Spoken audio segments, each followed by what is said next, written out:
Hi, this is Kent Anderson of the Disrupted Science Podcast. I'm here with my co-author of the forthcoming book, How the Internet Disrupted Science, Joy Moore.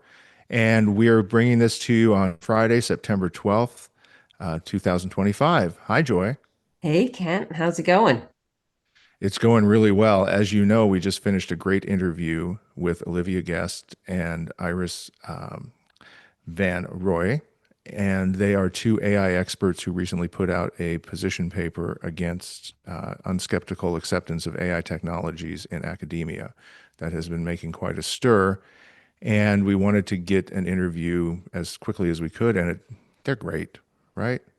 Yeah, we were so lucky that they took the time to talk to us. We came across their work and it just kind of immediately hit home. It was refreshing to get their perspective of two accomplished professors who actually teach AI.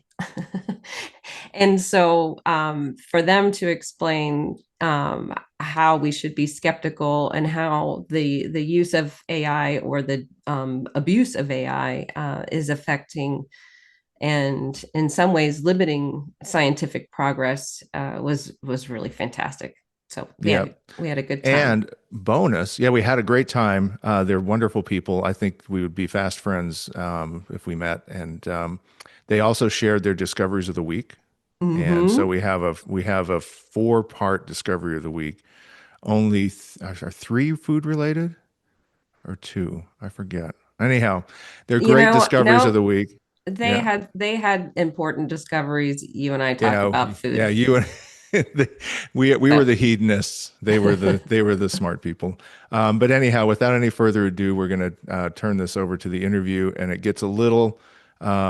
It goes everywhere you want it to go, and it's a fantastic interview, and you can see the rapport that they have. And here we go.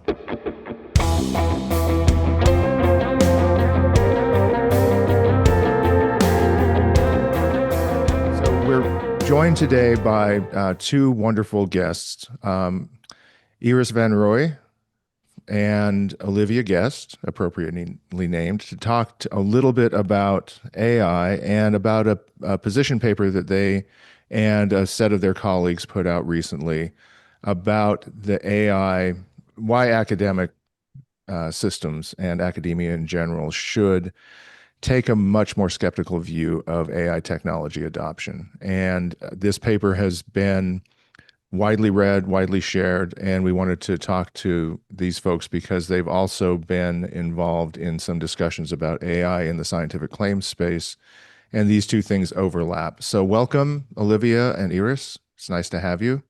Nice to be here. Thanks for having us. yeah, welcome. So if you don't mind, can you tell us just a little bit about yourselves and your authorship team and how this position paper came together? Oh yeah. How this position paper came together. Wow, wow, wow. What a question. Long story. I will try and make it as short as possible.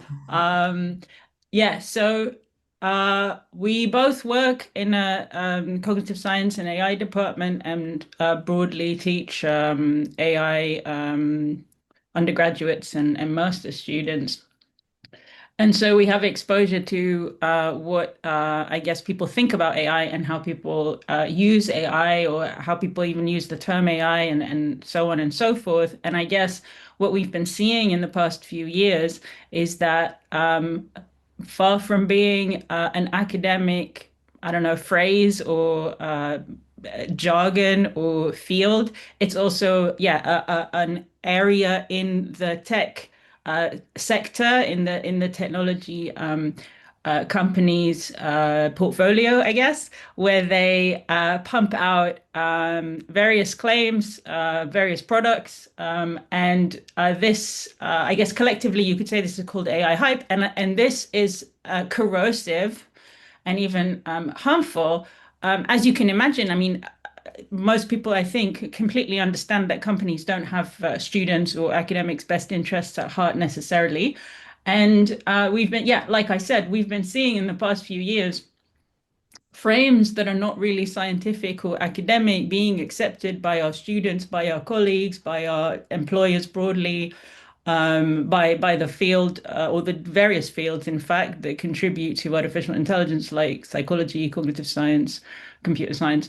And the reason why we wrote this position piece is because there was really no position, there was really no sort of valid, I guess, even frame, so deeper than a position in a way, frame in order to give a position that goes counter to these claims, except, of course, to just say no. But the point is, saying no still requires the opportunity, like the ability to answer no, to consensually say no to something kind of implies that you've been asked. And we never even felt that we were asked. We felt that these chatbots or other AI products just appeared in Microsoft Outlook in our case, and I'm sure many other Yeah, that's software. that's one of the more interesting Yeah, things about this particular hype cycle, right? Is it's not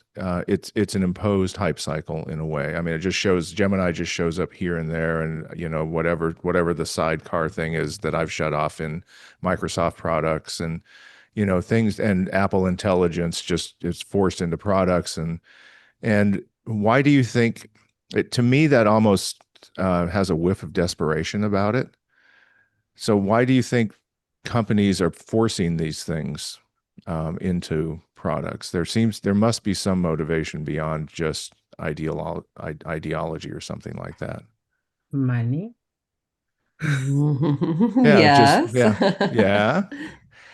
And I Right. think that that's also happened in the scientific publishing space too, right? There's been just a rapid injection of AI technologies, and that's kind of what led to that imposition of AI technologies. I think is really an important point not to lose track of. Like you said, there really wasn't a request for input or even academic assessment of these products before they were imposed on people. So so what the two of you experienced and your colleagues is that tools that you use and your students use to do their work on a daily basis were injected with AI stuff that started to compromise your or their abilities to discern what is good or what is bad. Is that a fair summation of how this technology coming from commercial companies entered the academic space in a way that was jarring and unexpected? Maybe it's useful. Also, as Olivia explained, that the context in which we teach is actually an artificial intelligence program. And I think the impact of AI hype on the AI students also is a bit unique and also special because this is the expertise that they're learning about in their academic education. And it certainly had an impact, and maybe we can also say more about this specifically. What I'm observing is more university level, that there's a normalization of offloading cognitive labor to these kinds of tools. Although I think we also write about this in the paper, there's something to be said to even reject the frame that these are tools. And for instance, I also wrote about, so this also going a little bit back to the motivation. When 2022 sort of this hype started, I also was quite, puzzled, dismayed about how the academic community really seemed to uncritically right away adopt these products. I think academics didn't push back sufficiently, or as I would expect of academia, because it's actually our jobs to critically reflect and to protect scientific integrity and scientific independence. And that now, several years later, even so far as that trainings are offered to teachers to use these products in a way that I think is antithetical to the whole enterprise of academia and of science. But also, and this circles back to our unique context, not involving actually people with expertise in artificial intelligence to make decisions about these technologies and whether or not we actually want to adopt them, or if we were to adopt technologies. Of course, we use lots of technologies in our science. I mean, we're now also on a computer. Right. So one of the things I want to just interject, if I could, one of the things you talk about is that this seems like a part of a broader assault on academia in general. So do you think that that exclusion of academics at the early phase was a whiff of that disdain for academics that this technology seems to represent as well? I think the situation with a disdain for academics or a kind of wave of anti-intellectualism probably has been going longer than the current AI summer or hype cycle. I think there's a lot of tropes, at least, for example, in the UK, there's the trope of like the lazy student. That's a very common trope. I don't know what other countries have, but I'm sure these kind of tropes exist, or the out of touch academic, or the sort of the academics are sort of another one is, I think, against new things. But some of these Or tropes are just in the US, it's the silly. academic elite, right? And so, Yeah, very true. But I mean, I also, some of these may even be true, but the point is how they're weaponized, right? And I think that the idea of like the sort of confused, out of touch, backwards, even academic is a very interesting trope in this context because, of course, all of these technologies, especially mathematical, statistical ones like artificial neural networks or large language models or generative AI, whatever label is, big data, whatever label is fashionable.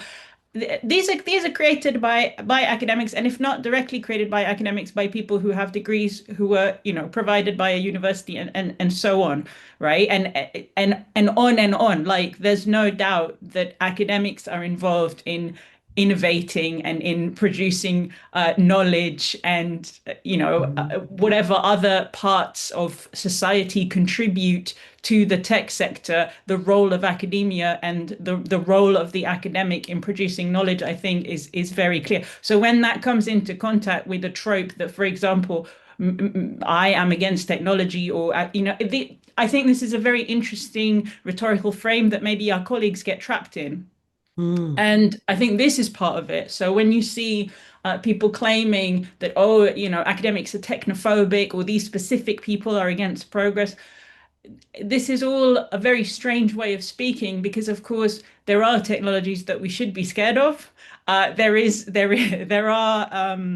There are things that we should push back against, and also we've really been here before. Like, for example, academia's entanglement with the tobacco industry or the petrochemical industry or big pharmaceutical companies. I mean, these are all known problematic, even prescribed in some cases, conflicts of interest. So I don't see what the difference is with, a new form of that. And by the way, it's not even that new, but you get the point that these are all impositions on the impartiality of academia, and that itself is a really corrosive frame. And when people who work in AI departments or related university departments are essentially bought out by the tech sector, there is no unbiased opinion anymore. And when those conflicts of interest are also secret because they're not perceived by the academic community as conflicts of interest, of course, for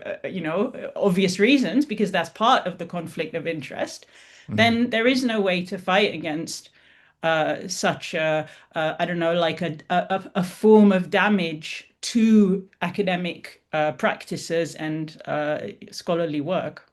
right. And this gets to a point you make in the paper that is that, the ability to identify the problems with AI is equivalent to success as scientists and educators. I mean, that is to be able to tackle this area with skepticism and with the kind of thoroughness and care that academics typically bring to their work is now part of being a successful scientist or educator. It's not that this, like you said before, it's not like these are just tools that you can just pick up and use with absolute certainty, like pipettes or something like that. This is something you really have to analyze and understand what is going on here and where it applies, if it even does, right? So one of the other things you mentioned in the paper is you said these tools can open the door to pseudoscience. Can you talk a little bit about that and how you came to that conclusion or position?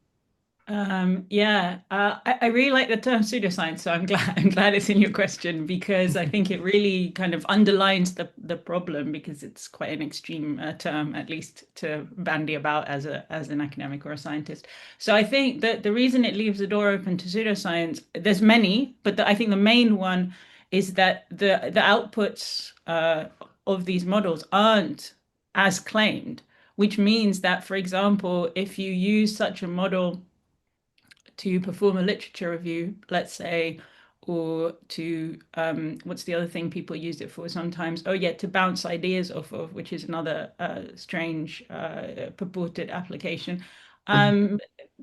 You're not conversing with a colleague, and you're not conversing with, I guess, a mentee who might help you do a literature review, or yourself directly doing literature review. So this is, if the body of work that you produce isn't connected to the literature because your references are made up or have no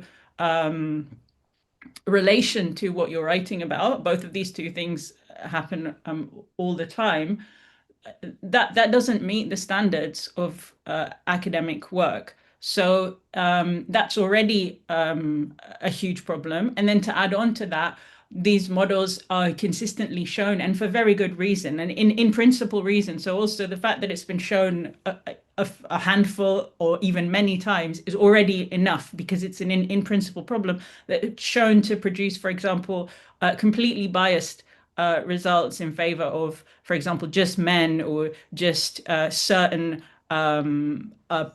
papers in a specific subfield. So even if it does get them right, it's still a very biased selection. And this is completely damaging to, for example, a literature review, which is a cornerstone of starting out actual scientific work. So it's basically, it looks as if you've done the work, but you haven't. And that is a prototypical pseudoscientific strategy, actually. Yeah, it's pretty And I don't know if fraudulent. Iris wants to add anything to that, I would but yeah, like, go I ahead. have an excellent example of this that I accidentally ran into on social media. And this was a paper, a previous paper from Olivia me, reclaiming AI as a theoretical tool for cognitive science. And I ran into an AI-generated summary of this paper that was shared to advertise it. I mean, it was meant presumably positively. And the only thing I got right was the title. And the summary had the wrong journal, the wrong publication date, and it changed the authors.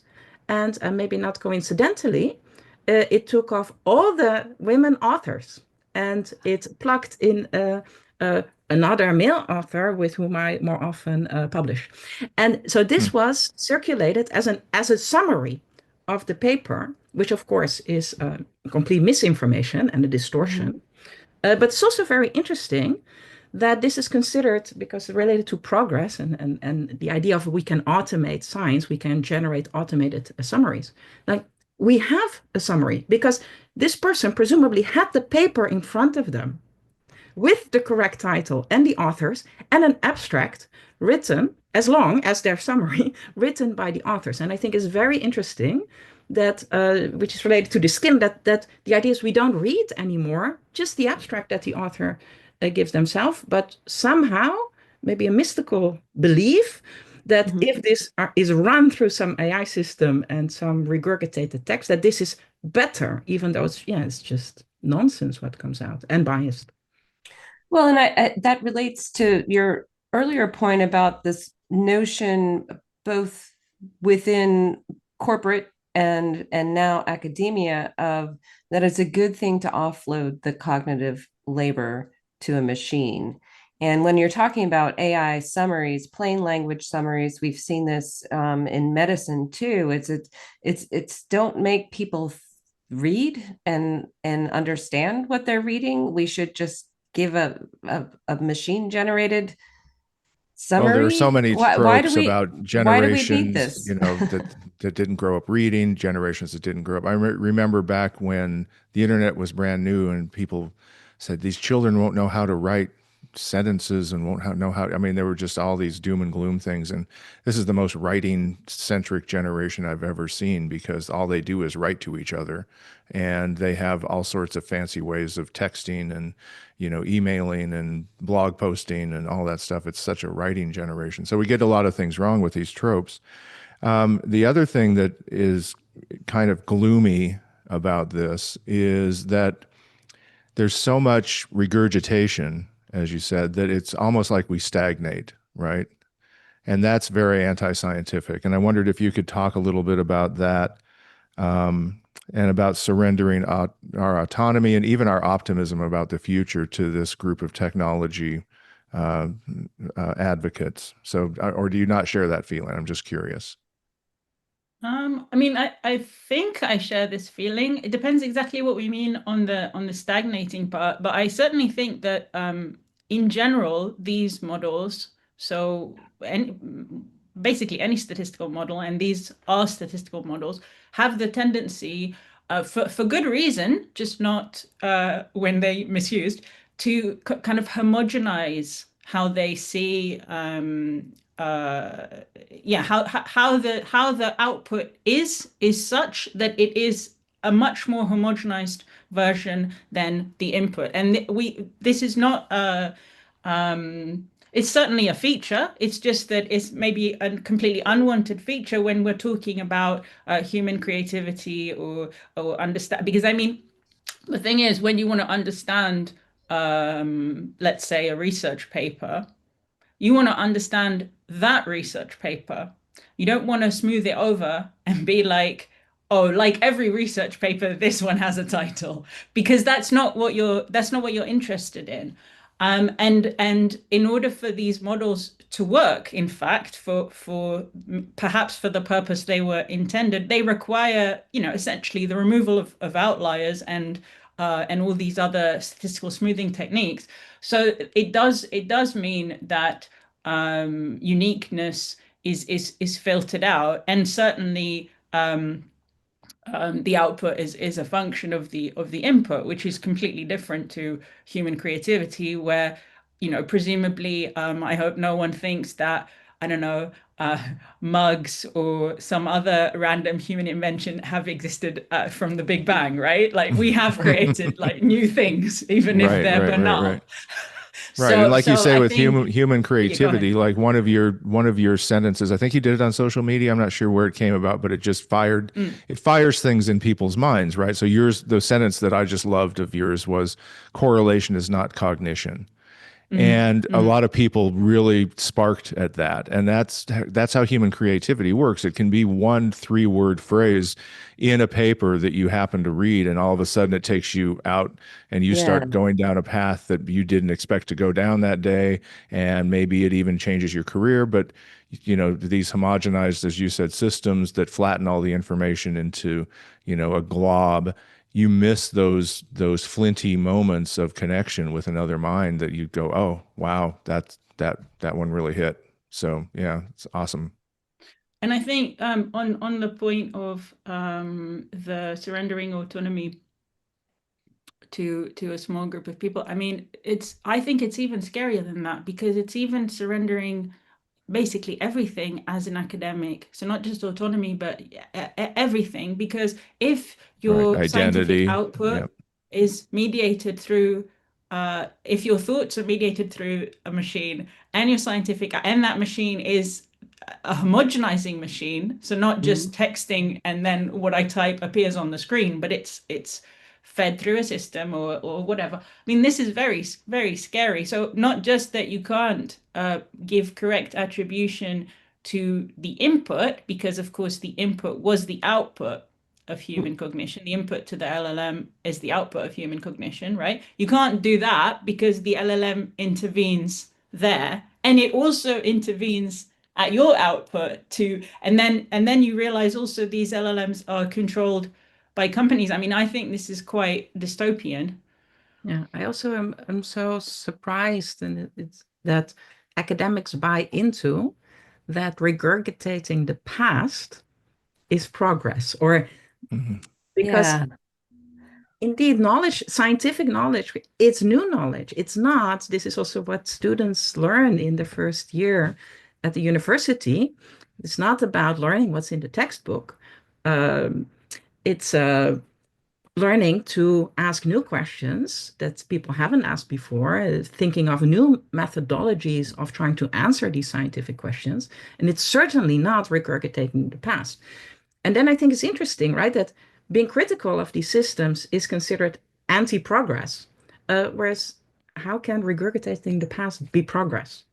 Yeah, well, now that I have two experts on the phone, sorry, Joy, I just want to jump in with a question that you and I have had assumed we know the answer to, but now I'm going to ask, and maybe I'll get totally derailed in my assumptions. But regurgitation is also, they're drinking their own bathwater, right? So ultimately, they're producing content that they're going to ingest again and slowly degrade the whole space. Is that true? Yeah, it's Yeah. probably true. I mean, I think that the very specifics of each type of model can, it can, if they train on their own output, that is also something that you need the technical details of the model to really understand exactly what will happen. But in the general case, if uh, if these models, as the companies claim, have been trained on essentially all of accessible digitized human data, we can already know from that, well, we're not, if all of accessible human data is, say, I don't know, from the 90s to now, because that's what we've been digitizing, and obviously we've digitized things, whatever, from ancient Greece. But the point is, it's not as if we're going to find loads of new things to digitize. So probably the rate of increase of human data accessible for them to steal is going to be not as much as they need to make all the strange claims they make about these systems dramatically improving from where they are now. So let's assume they've used up everything, and then all we have is this kind of mirror. It's basically it's a statistical mirror of this vast amount of data. Once you start realizing that that's what this is, you start to see, well, it can't, all it can do is perform, metaphorically or literally, however you want to think about it, a search over this mirror. But a search over the mirror of the past, or yeah, a search over a representation of human digital data. This can also be done other ways, and it can also be done by us creatively, which is probably what we do when we do a literature review. So it also, it sometimes baffles me that people think this is something special and unique in terms of, oh, we found these amazing, behavioral patterns in this model. And I just think to myself, yeah, sure, this is human data. So you're going to find something interesting being output by a statistical model applied over all of human data. There'll be loads of interesting things there. We're interesting creatures. Well, and even they have AIs now looking at, claiming to find novel proteins or novel enzymes. And scientists in those spaces are saying, yeah, they're novel, but they're not useful and they can't be made and there's no application for them. And again, for the hype cycle, they change the frame, as you say, to make it so that everything they do sounds wonderful. And that's just not true. But I'm sorry, Iris, you were going to say something? Yeah, but I also was very interested to respond to this. So I think in terms of, it's related also to this point of search, like you can have very domain specific applications, maybe in science, um, biology or physics, And if you set up as scientist your search space and you very clearly define this is the space, and yeah, sure, you can automate it. You can use algorithms to search that theoretical space. And I guess this is also, for instance, with protein folding. But also, I think sometimes if we have, it's actually related to maybe Olivia wants to talk about it later, another paper from hers on what is human-centered AI. What do we call AI? If this is any offloading or trying to offload some of our cognitive labor, yeah, we do this all the time with all kinds of tools. Also, when scientists do, for instance, computer simulations, of course, they set up the conditions of the simulation such that they also, whatever comes out, they can interpret it in some meaningful way. But then to say, hey, we have here useful domain-specific cases where some form of using computer programs to inform science, to infer that AI systems can interpret scientific literature and come up with creative. These are completely disconnected. And I think this is very important for people to understand. Yes, you can have, we know this also from the history of AI, you can have very domain-specific AI systems that may be able to do reliably within this domain certain things. The big problem is that we cannot create reliable domain general AI systems. We haven't been able to, and also some of our work suggests we won't be able to before the sun dies out. The search and retrieval part of a scientist's work is important, and it's making me think about like, are people trying to take a shortcut to use AI in a way that you might have leaned on your friendly neighborhood research librarian to help you cast the net on a subset of literature that maybe would take you out of your discipline or things like that. I mean, it comes down to who somebody's asking the question, and then there's a mechanical process of bringing together potentially supporting information or informative ways to help you answer that question. And that gets Yeah. to the kind of how the question's asked too, in a way, because one of the things that a good research librarian or good colleague might do is say, yeah, I don't think you're asking the question in quite the right way. But an AI system is always going to accept your query string and put together something to try to satisfy you. And that query string may be, banal, may be trite, may be wrong-headed, but you need that, even the expertise intervening at the beginning, I think would make a difference. Does that I think, resonate with yeah, you? I mean, yes. And I think there's at least two things going on, I think. So one is that when anyone, a child, a researcher, anyone goes to a library, they're going to or indeed further, asking a librarian, they're doing this, but even going to a library, actually, they're doing this because they want an expert to have selected a selection of books for them to then pick, well, whatever, one or many to read, right? So when a university library has I don't know, a cognitive science section, that those books have been selected, in fact, not even just by the librarian, actually by the working academics as well, and like the relevant community and the librarian and so on. And there's a reason you go to the library in this context. It's because you don't want to accidentally read an inappropriate book. Is actually that's the kind of bottom line assumption, and this is why libraries are incredibly important, right? But then on the other side, another issue that seems to be the case is that the model seems to masquerade as a human as opposed to a search engine, because you could also use the library search engine, right? But the library search engine is actually no different to showing up at the library and looking at the correct section. It's no different, because presumably it will list the books that are in your university library first. And then Yeah. that is the same as the bookshelf. So if this model doesn't just, and a lot of them don't just, we know that, list biased, whatever, like list the top white guys in your field. It doesn't just do that. It does something even worse, which is like you say, if you argue back, it doesn't stand its ground. But of course, a librarian or an expert would. Right. Yep, absolutely. And one of the things that you brought to mind about asking questions. So, do you know who Randall Munroe is? The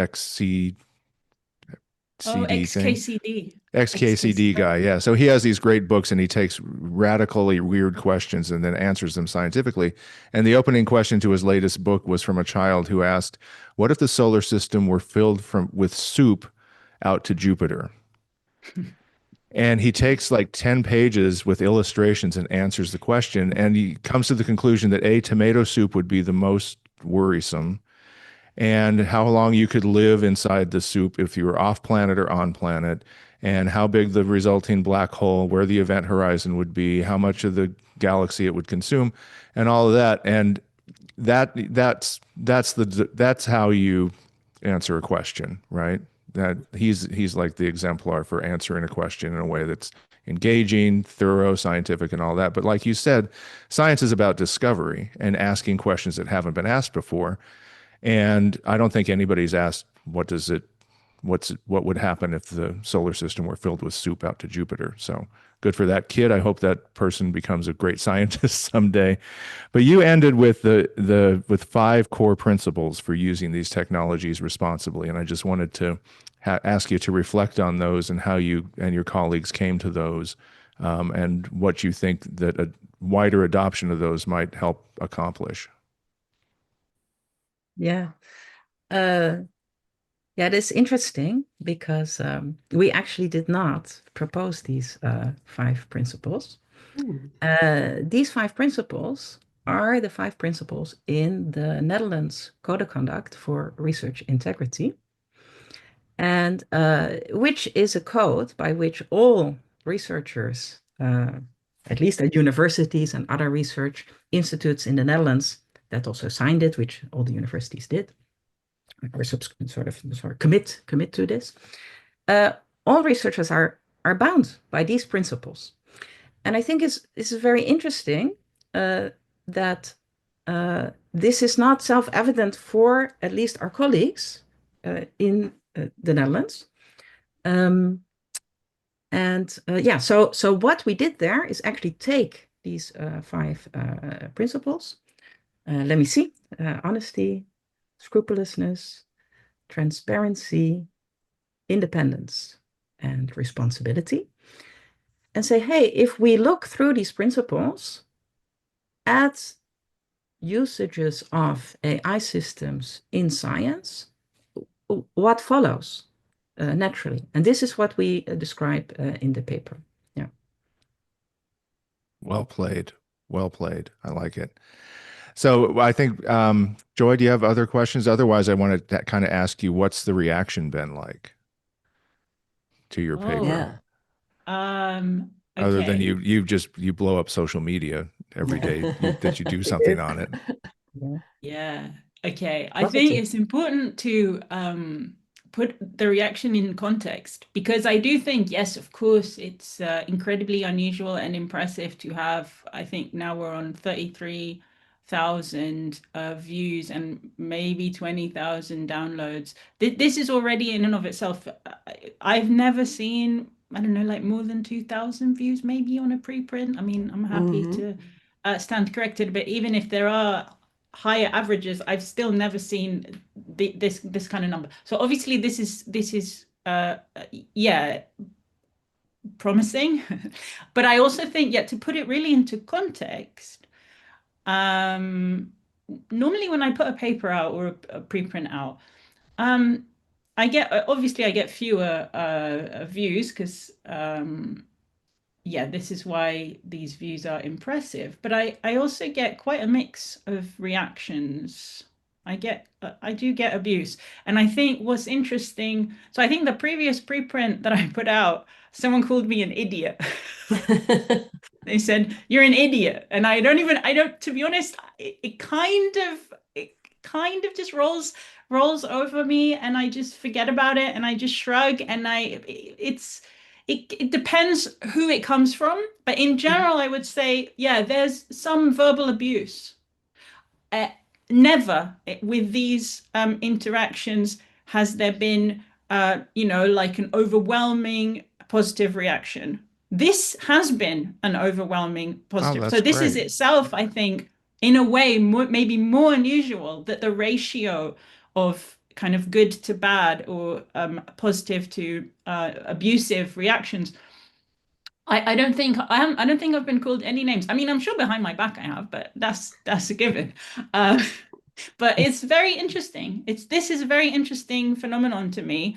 And I think another thing to point out here before I let Iris say how she's experiencing it, I think another thing is that it does seem to be the case that when people express, disagreement, which I don't take as a negative thing, just to be clear, it's different. Obviously, disagreement is not abuse. It does seem to be that it's always men. So that's something to think about. But yeah, Iris, I don't know what you wanted to say. Go ahead. Yeah, that was the first point I wanted to say, that these interactions are definitely gendered. I experience indeed also very positive compared to also my own experiences, also with some work, of course, together with Olivia. Yeah, overall, very positive responses. Even multiple people contacting us, thanking us, also in private, but also some in public, as you can see, saying, "Oh, I'm sharing this with my department head. Oh, we just heard top down, there's going to be new AI strategy. I'm sharing it with university governance." And this is very heartening to hear. Of course, I mean, this is also why Olivia also endeavored to have this out at the start of the academic year.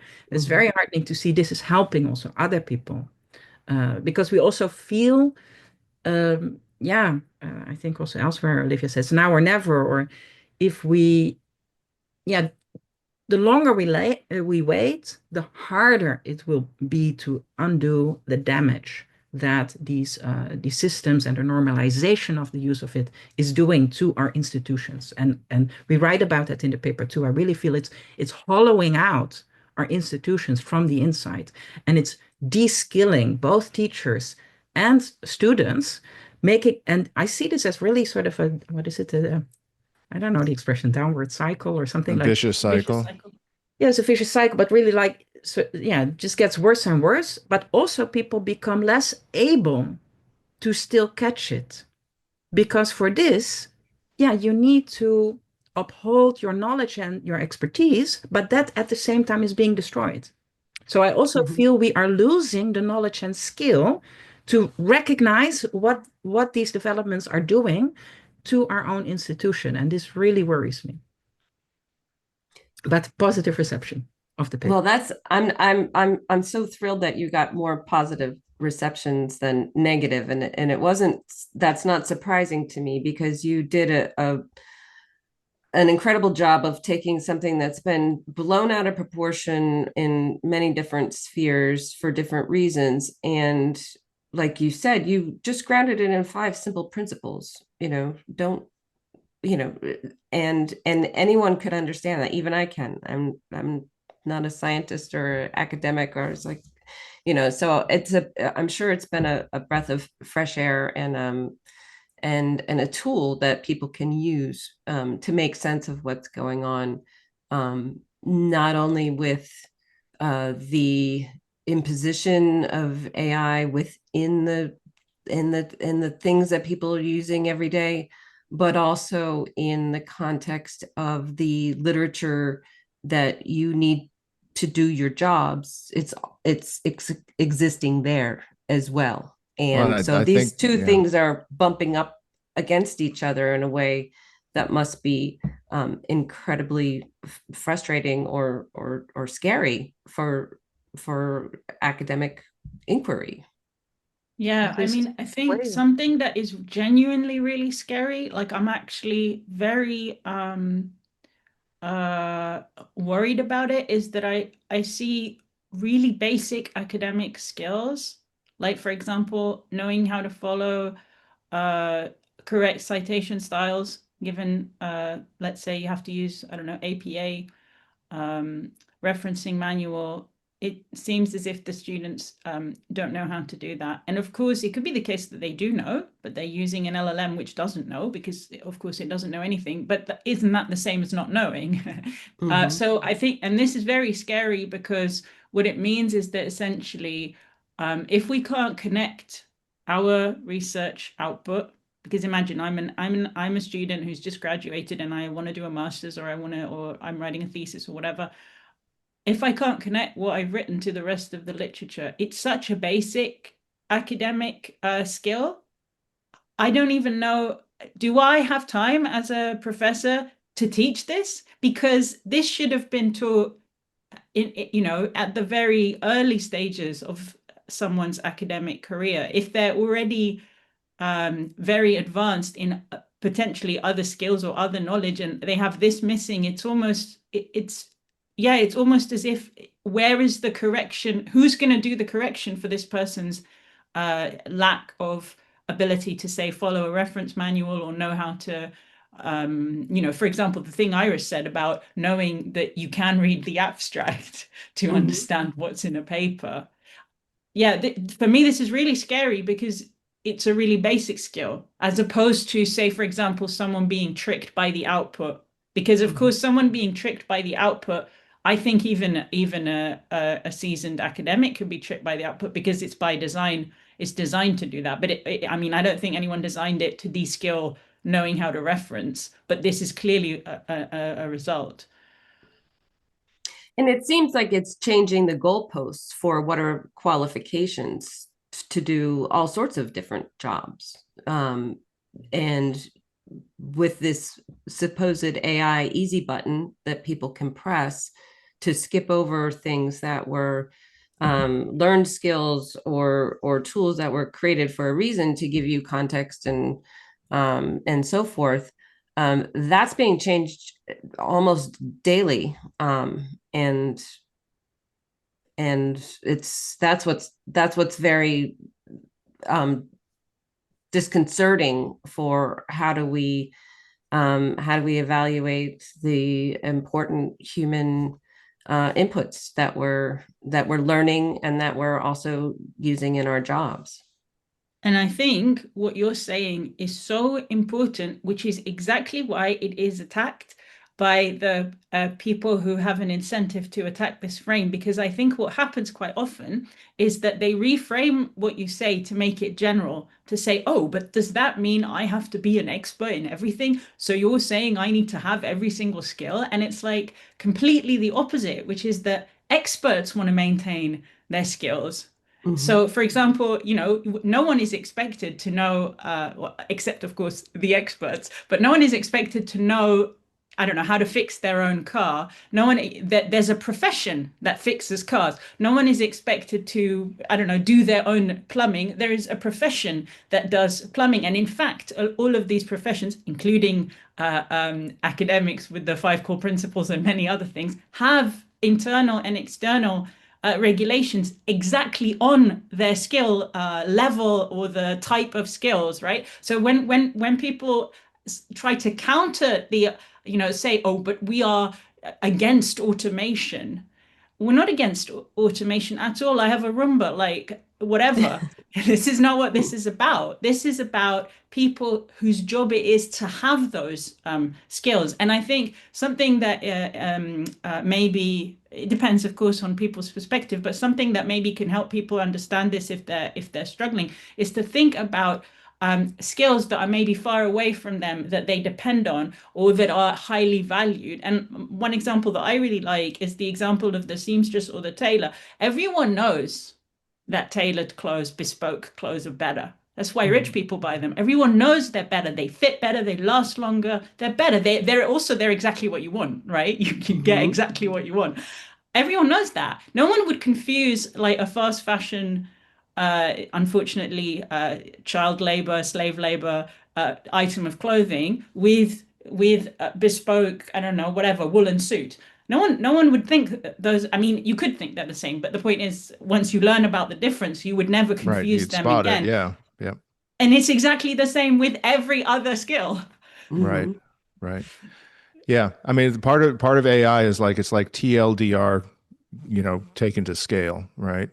And the Yeah. other thing I've found, and Joy and I, when researching our book and doing all those things and continuing to do, is that reading something really carefully going through something with a highlighter and with all that, it can surprise you what someone, maybe they missed an argument, maybe they kind of choked on a logical step, and you can catch those things. And those are really important for the dialogue that academics need to have writ large and specific to things. And to your point, I think there's been sort of a science washing attitude in technology that if they just put technology, excuse me, through science, they'll flatten science. And we talked about this earlier, they'll platform it. And then and then science loses all its special nature, because astronomy is very different from anthropology, which is very different from pediatrics, which is very different from mechanical engineering. And those fields have their own cultures, their own rules, their own customs, their own goals. And we can't flatten these things out. And general AI does that, to your point, Iris, earlier, where, specific AI, maybe. General, no, thank you. It's also not possible. Maybe it's nice to share on this point that I've started again last week teaching actually computational modeling to AI students.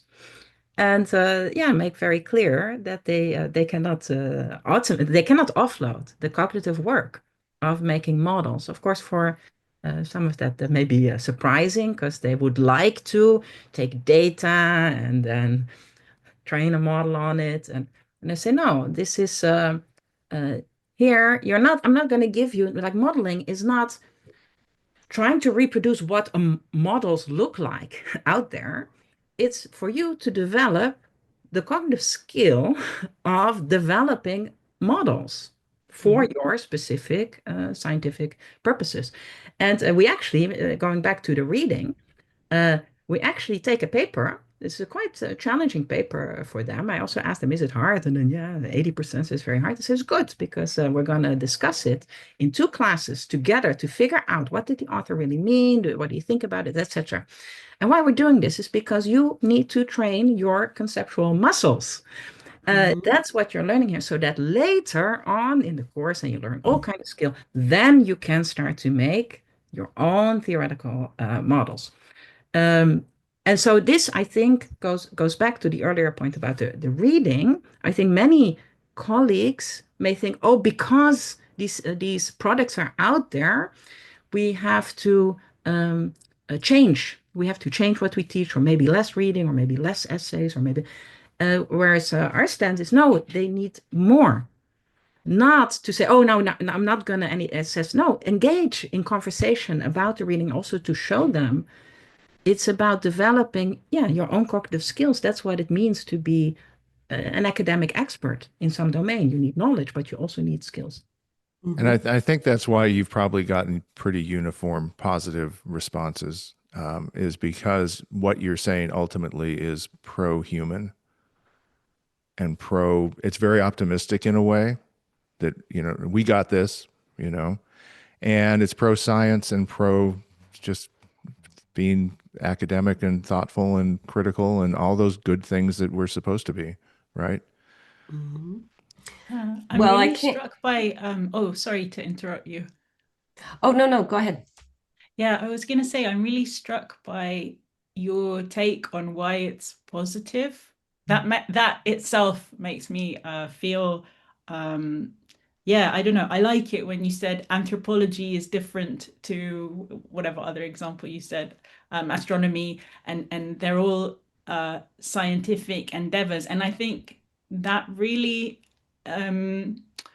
underlines how anti-science statistical thinking can be if turbocharged, because of course anthropologists and astronomers and psychologists, we all people, just to be clear, we all see the same stuff. Like we're all going to university, sitting on a chair, or we're all doing the same kinds of stuff, and yet we study such dramatically different phenomena. We all see the sky, but we're not all astronomers, right? So I think, and that's the beauty of it, isn't it? We're all experiencing reality, and yet clearly we are picking out such dramatically different things from reality. So the idea of homogenizing everything, that's just already what's out there. Like what's out there is already a mess, and we're carving it. Yeah, I think that's why it's resonating with people is it's like, no, wait, you can't just stop flattening us. Stop platforming us. Let's go back and actually talk to each other and all that good stuff. But Joy, I'm sorry, you were going to say something? Well, as it relates to scientific publishing, and we can't end this conversation without hearing more about your interaction with certain customer service at a publisher, Iris. But the reason scientific publishing has exploded over the last 50 years is the ability of different disciplines to start to branch off, for different communities to come together, for different connections to be made between different communities. And so these publishers have been supporting the growth of science and scholarship through these different branches, through these different communities. And it seems so counterintuitive to try to flatten them all and to try to and apply of machine interpretation to what has come before, rather than supporting the continued growth along these different branches that turn into the new breakthroughs, the real disruption. The real disruption is when you find something that's different, that so nobody else has asked that question or had put these two things together. And so that's what's perplexing about the business strategies of these publishers versus what the potential could and should be if they didn't embrace this. Yeah, many points in there. Sorry. So maybe to unpick them separately, is this a good place to maybe also say something about the observations about AI slop? Yes, please. That I made.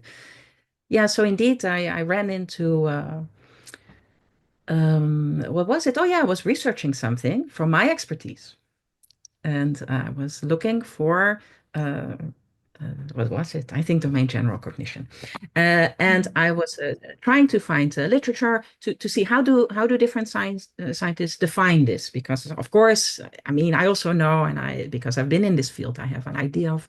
Well, I was curious in this, and then I ran accidentally into a page with an I only found out later an AI summary, but first I read it and I was like, that's a very odd description. Uh, and then I saw, I said, I've never seen this. I also cannot imagine you would think of it this way. And then I saw it was AI generated, said below, with a link. And I thought, okay, maybe this is a very idiosyncratic interpretation of these authors. But then I went in the paper, and it's not even an accurate reflection of the paper. Of course, I should not be surprised, because this is what I wanted to say also on the term machine interpretation. I think it's very important for us to also make clear to the public there is no such thing as machine interpretation. Machines don't interpret. We can interpret. The machine generates strings of letters. Right. Yeah, the Based anthropomorphism on of AI is astounding when you really start to pick it apart. What was Every word is like hallucination. No, that means it actually has a non-hallucinating state, and it doesn't. I'm sorry to have interrupted, but it just drives me nuts when all this misdirection is to anthropomorphize machines. Well, we Yeah. saw one the other day that a private funder is investing in some scientific research to think like a cell, which we how many brains do your cells have? Well, and they were talking Every about cell how is equal. the cell had been through trauma. And so Yes. we were How like, do is this machine going to go there and get, oh, little cell, who hurt you? Who hurt yeah. you? But no, seriously, and it was in pursuit of healing, you know. So if you can, Yeah, but yeah. I just want to say really to interject before we go back to Iris's story. I think this is itself like even the anthropomorphic terms that maybe we need, right? Like table leg, maybe that's needed.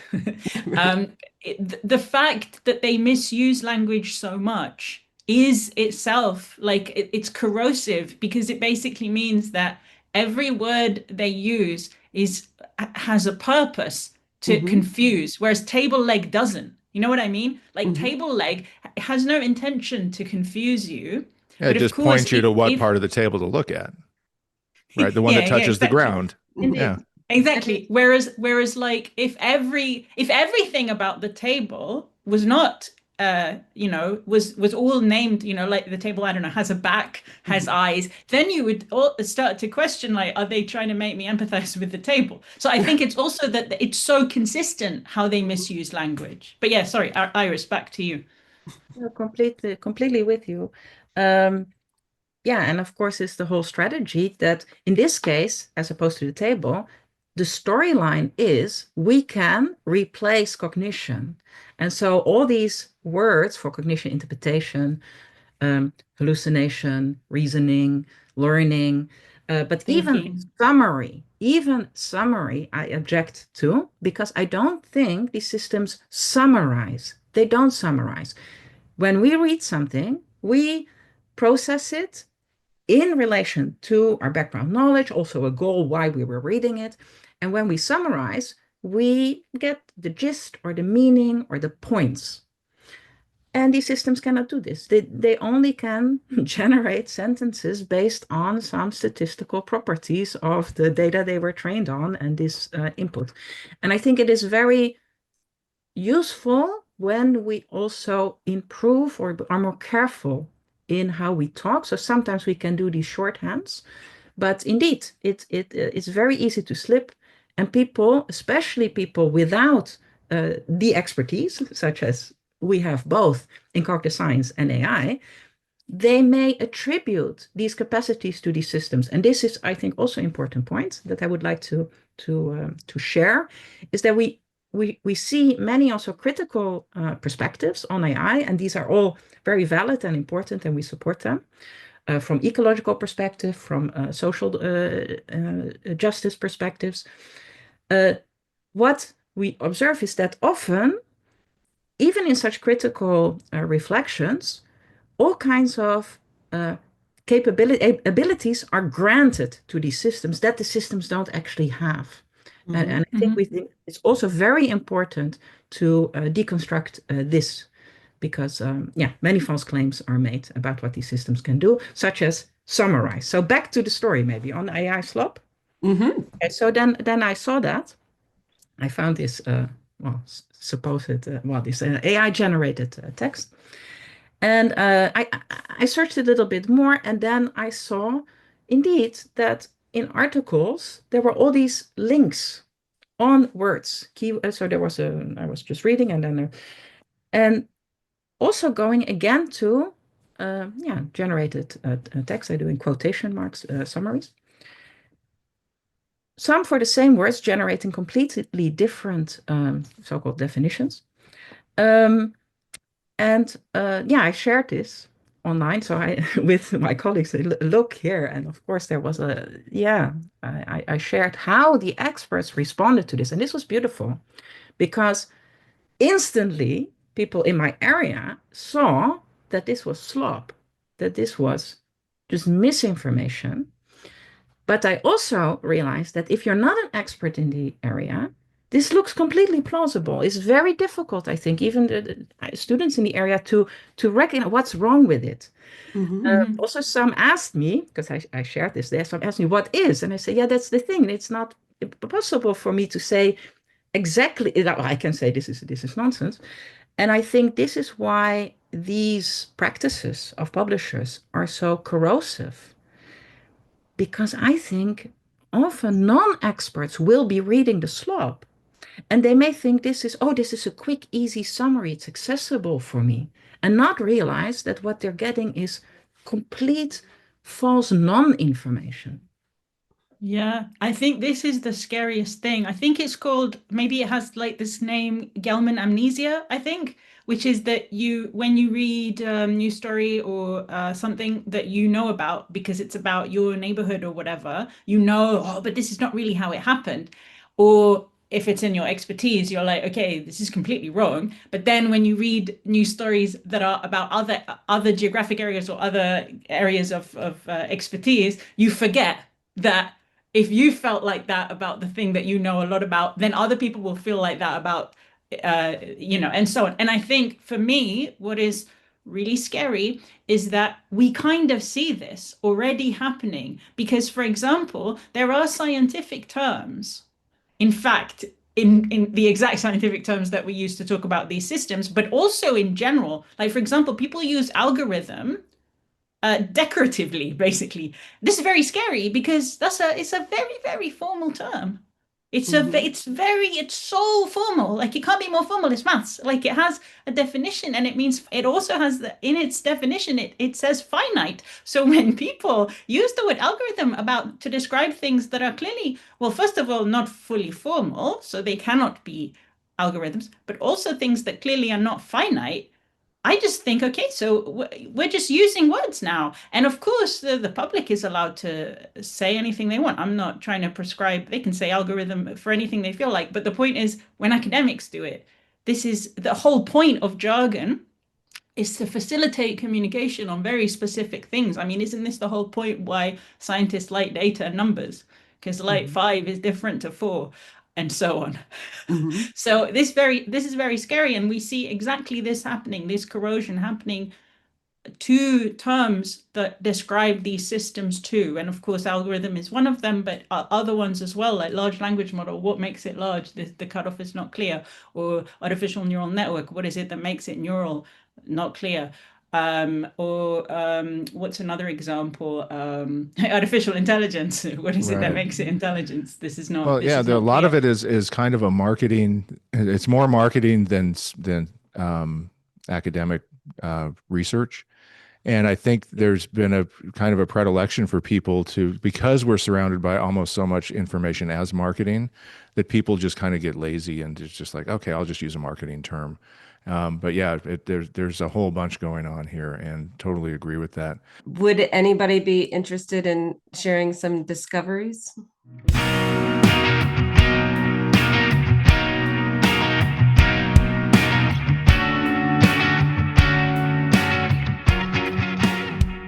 We end each episode with a silly discovery of the week. So mine, if you don't have one, mine this week will be a maple creamy, which is a What? Vermont a maple creamy, which is I see. This is why it's a discovery of the week. So it's an ice cream treat particular to Vermont. It's maple ice cream sauce served in a spiral on a cone, and it's absolutely as you would expect. It's maple Okay. sweet ice cream. And is it seasonal? It's not quite tapping No, it's the regional. tree. It's Okay, it's regional. Yeah, it's regional. not seasonal, but just regional. Yeah. So you go up and I just never anticipated myself saying the words maple creamy. Yeah, I don't know Um, that you should be saying that in this company.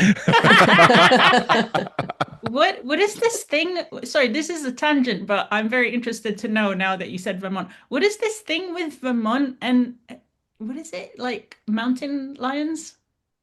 Is it Mountain just lions. no? Have I made this up? I hope you have because Okay, fair enough. I don't know. I There's took our no dog out last night and I saw and it went after something and something ran away and I hope it wasn't a mountain lion. no, but like in general, there's not many mountain lions. No. No, I don't believe, I hope not. Okay, fair enough. Fair enough. But Maybe it's just it may be an AI hallucination. an I don't AI know. mountain lion. Then you're safe. That's right. No mountain lions in the mountains, luckily. Yeah. But if you don't have a discovery of the week, if one silly one comes to mind, anything you came across this week where you're like, huh, I never thought I'd string those words together, or I never thought I'd buy something like that or see something like that happen. I mean, I think my discovery of the week is just how surprised I am with the reception of this preprint, and also the fact that, I mean, I think a lot of journalists contacting us and people contacting us, I'm surprised because I think it is, yeah, I guess it just completely changes my view because of the lack of negative reaction. And also when I asked on Blue Sky why people like it, they said things that surprised me. Like, for example, they said, "Oh, well, one person said this, and I really appreciate this answer.